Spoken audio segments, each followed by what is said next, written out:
Gaz injektor testerimiz haqida ozroq ma'lumot beraman. Bu testerimiz gaz farsonkalarni qarshiligini va qancha miqdorda o'tayotgan gazini tekshiradi. Xo'p, bu apparatimizni ishlatish uchun har bir farsonkaning o'zini qarshiligi bo'ladi. Bu farsonkaning qarshiligini qaraymiz. Buniki 3 ohm ekan. Xo'p, endi apparatimizni chap knopkasini bosib tursak, nastroykasiga kiradi. Bizda 3 mi? 10 knopkasini bossak ko'payadi. Bizda ko'payib ketdi. Endi chapni bossak kamayadi. 3 qo'yib oldik. Shunday tursa, o'zi saqlanib qoladi. Saqlanib qildi.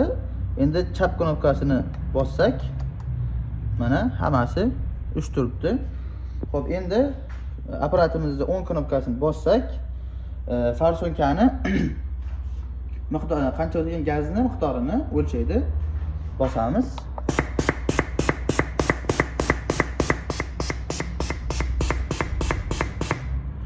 Bizda 3 bilan 4 nastroykasi buzilgan ekan.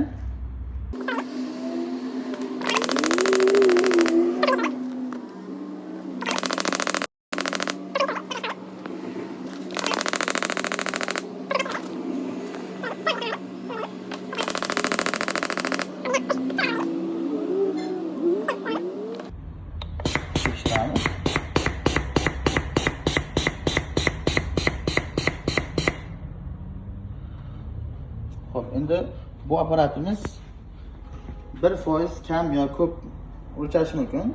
99 bo'lsa ham, 101 bo'lsa ham yaxshi degan bo'ladi. Tekshirib bo'ldik. Endi bu apparatimizda qo'shimcha funksiyasi bor. Bu har bir farsonkani oltin apparatda tekshiradi. Ayrim farsonkalar kam apparatda yaxshi ishlaydi, katta apparatga chiqqanda ishlamay qoladi. Bu apparatimiz mana shuni